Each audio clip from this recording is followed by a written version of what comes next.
The Duval Rundown, driven by Jacksonville Chrysler Jeep Dodge Ram Westside, home of the lifetime warranty. Good morning. Welcome to another edition of Duval Rundown. I'm Hayes Carline. Please be joined as always on Wednesday by Ryan O'Halloran, columnist of the Florida Times-Union. Ryan, good morning. Hayes, how are we doing today?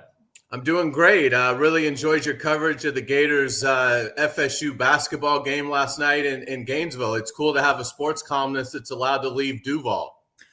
What are you inferring? But that was I'm inferring that you go places. Yeah, for November 11th, that was a hell of a game last night. I was really impressed by Florida State. Florida, I mean, you got to figure they're going to start shooting better than from three-point range than they have the last couple of games. But great atmosphere. So I'm looking forward to getting down there a lot more once SEC play starts. Yeah, Ryan's done a great job. Obviously, his Jaguar coverage is incredible, but really gives you some great perspective on all Florida, Florida State, UNF, JU. I mean, just great stuff. So, Ryan, we're really enjoying having you back. It's been a massive upgrade, and it's been a lot of fun seeing your coverage. Let's get it to the Jaguars. A devastating loss, obviously, against the Texans. We've had 48 hours to sort of process all of that. The news that then gets compounded with yesterday's announcement of Travis Hunter.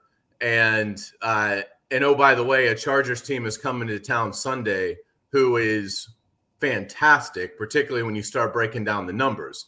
Dire straits, I would imagine, is how you see it for the Jaguars. Yeah. Let's start with Hunter. The news yesterday, wasn't a surprise. You've said it well over the last couple of weeks. The tone that Liam Cohn carried on October 31st when announcing Hunter had been injured the previous day really gave the impression, which turned out to be accurate, that you will not see Travis Hunter on the field again this year. So now you move forward, the 6-month thing, whatever. They're not in a time crunch. I think if he's on the field in mid-May for OTAs, that's a good thing. And my column that's online now, it'll be in tomorrow's paper, is how do they manage Travis Hunter moving forward, because he couldn't make it through his first training camp before he was injured. He couldn't make it through one half of his rookie season without being injured. And if you question why he should be a two-way player, Jaguar fans feel like you're insulting a member of their family. This shouldn't be a novelty act. This is about winning games. He helps you win games if he's playing one position full time. Hard to argue. And it will be fascinating to see what they decide to do with it. I think for this season, Liam's pretty good about, body language. I mean, with Brendan Strange, he was like, yeah, he's going on IR, but we think we'll have him in four games and then he'll be back. And we'll see. That's a big key to Sunday's game. And hopefully we'll find a little bit of information out today in terms of Brendan Strange. Liam Cohen will meet with reporters in about an hour, and obviously the Jaguars will release their first injury report of the week. But getting back to Hunter, I don't think they're going to change anything. I think that they're sort of committed to it, but you certainly bring up some really good points about it. And it'll be interesting to see as we get further into it. As just addressing the present with Hunter, how do you think how does it affect both sides of the ball, and which side of the ball is hurt most by knowing you won't have Travis Hunter back if you are making a push towards the playoffs in the final few weeks of the season? Yeah, I think in the present, the fact that they went and got Jacoby Myers last week, they knew that Hunter wasn't coming back. So I think that really played a hand in the Myers addition. So now you have Myers, Washington, I think Austin Trammell, you'd trust him more than Brian Thomas. What an indictment that is. So at corner, they're banged up. Jordan Lewis was out against Houston. So in the current, they probably would miss him more on defense. But this year, though, I think is just a total wash. The injury in the camp, it was a week-to-week thing. Well, was he, he played 2 games against Carolina and San Francisco where he played less than 10 snaps of defense. He was basically taken out of the game against San Francisco. They didn't like what they saw. They would never admit it. But to answer your question, I think they miss him at corner right now because of the injury situation. Yeah, and a big challenge for Liam Cohen trying to put this one behind him. I mean, obviously, it was clear how devastated he was. You were right there, asking him some great questions in the post-game press conference in Houston. What did you take away from Liam in the aftermath of the loss? And in your opinion, can he get these guys ready to, face a huge game against the Chargers from a playoff implication standpoint, and a massive challenge in terms of the problems that LA will present? Yeah, this is a big task for Liam Cohen as the leader of this organization in the locker room and the public voice. I've gone back and forth over the last 48 hours. Losing a game like that, you're up 29-10 and lose 36-29. To me, that could be a season ruiner. But we'll know 4:00 on Sunday. If this Jaguar team can rally and beat the Chargers, which would be an upset, then they're 6-4. They're probably still in that number 7 spot, and then you can start looking forward toward the rest of their schedule. If they lose, that would suggest a hangover. That would suggest the injuries are starting to really impact the performance. And then you're 5-5 and you're 1-4 in your last 5. So I think they would be in real trouble, not just record-wise with a loss to the Chargers, but just psyche-wise. Just to sort of take the viewer inside the Jaguar locker room on Sunday. I've been in locker rooms after blown leads where guys are ticked off. I mean, which is great for me because the emotion is flowing out. They make great statements about how they collapsed and they got to bounce back. I think this Jaguar locker room was sort of just numb, and there wasn't that kind of fire. So that concerned me a little bit. A couple of the team leaders weren't even in there. I mean, they dashed to the bus. Who knows if they even showered? But that's amazing. Yeah, and I mean, to me, that's just a total system. And that's Josh Hines-Allen. So I mean, again, tied for 97th in sacks, so as is Trayvon Walker. Now, Trayvon Walker's been playing with basically one hand for half the year. But Josh Hines-Allen, I mean, tied for 97th in sacks. Yeah. A guy like him should be sitting at his locker.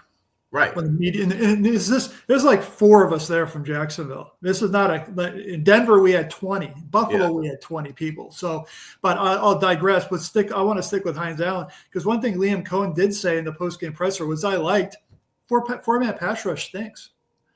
And has all year. Yeah, and he said it, and I doubled down on it. He went back to it. Says, hasn't been around all year. You mentioned the Hines-Allen and Walker. They've combined 4 sacks. They have a combined cap number of nearly $22 million. So, it helps not on the way. I'm at the point now where I'd want to see more of Danny Strigo. I want to give DJ Green a shot. What's the downside? Right.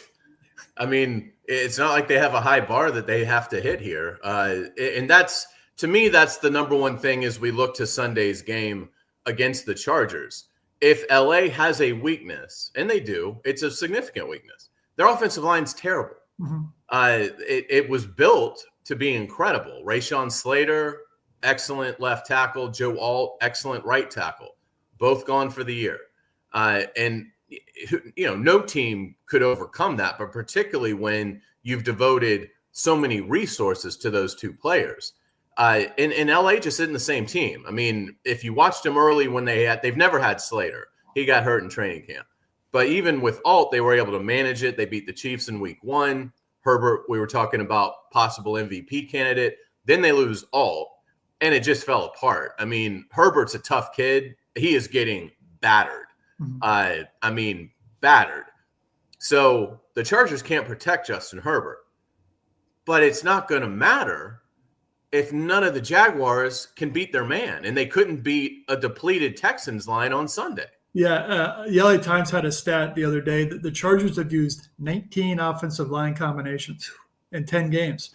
Wow. To me, that means they're well coached. They obviously are giving up a lot of pressures. Herbert, I mean, I'd be interested to see what the metrics are and whether he's maybe holding it on too long sometimes.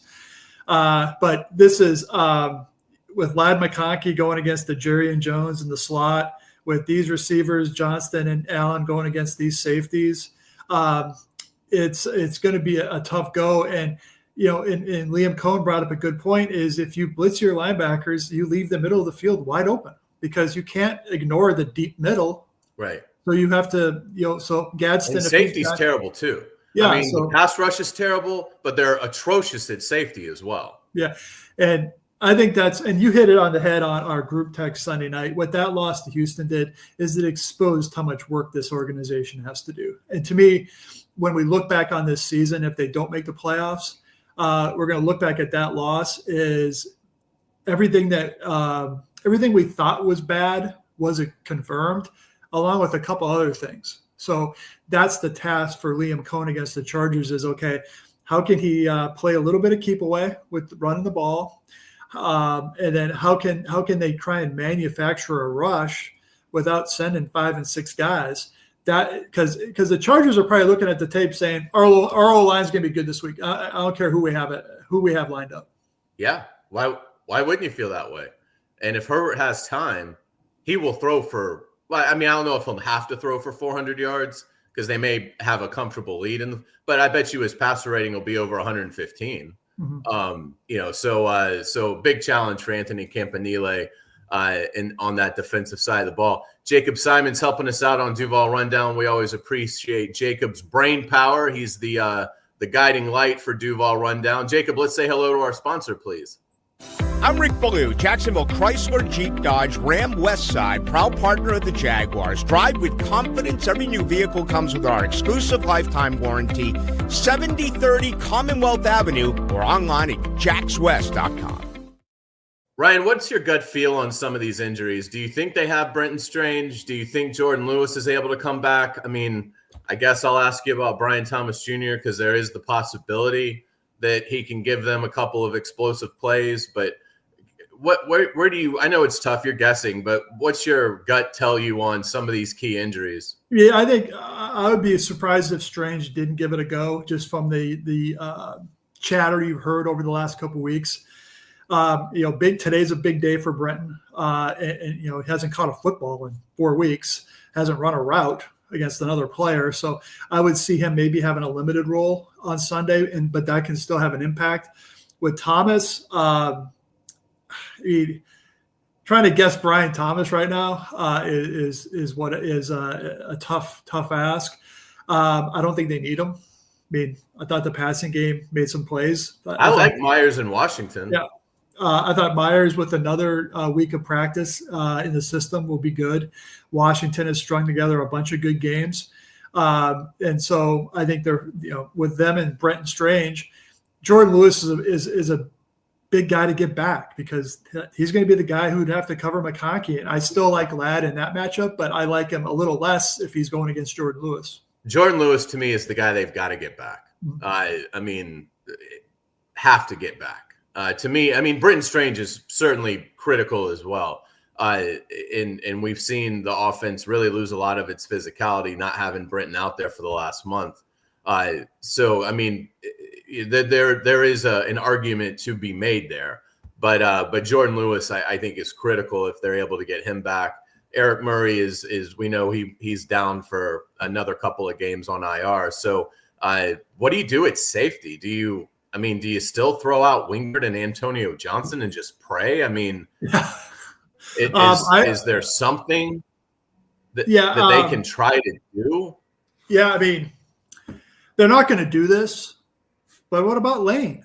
It's just like anything is better than the status quo. They don't think like that. But maybe you play more dime and get Lane on the field and play that deep middle. Probably has more range. Probably was going to hit somebody. So they got, they have problems really at all levels right now. I think Devin Lloyd will take another step forward this week in his second game back, but safety is not good enough. Obviously the edge rusher is not good enough, but I think they have more options at edge rusher to get guys playing time than they do at safety right now. And then one more injury I'll add, Ezra Cleveland was playing okay this year at left guard. So he missed the game, and then Anton Harrison at right tackle, he was unable to finish the game. So you're really trying to put together a puzzle with maybe mismatched pieces on the O-line as well. Yeah, absolutely. We'll wrap Duval rundown. We've got to get down to the stadium. So we'll wrap on an optimistic note. If they do beat the Chargers, what does that do for them? How much of the Texans' loss is erased? And how would you evaluate them if they are able to beat the Chargers in terms of that wild card race? Yeah, if they find a way to win this game, you will never forget the Texans' loss, but at least you'll forget it a little bit on the win and loss chart. You'll be 6-4. You still got a bunch of winnable games in front of you, but also I think it would show that this team has some resiliency, some resolve. They're able to bounce back and play with some heart. And so I think it would be one of probably Liam Cohen's finest 3 hours since he became the Jaguars coach, if he can rally these guys and rally this staff and find a way to beat the Chargers.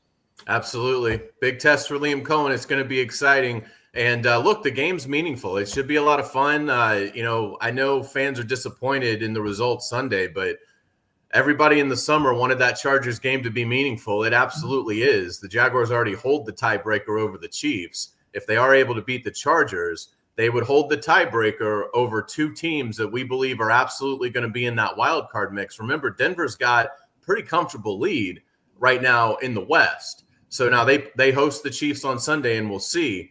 But the Chiefs and Chargers certainly could be in that wild card mix.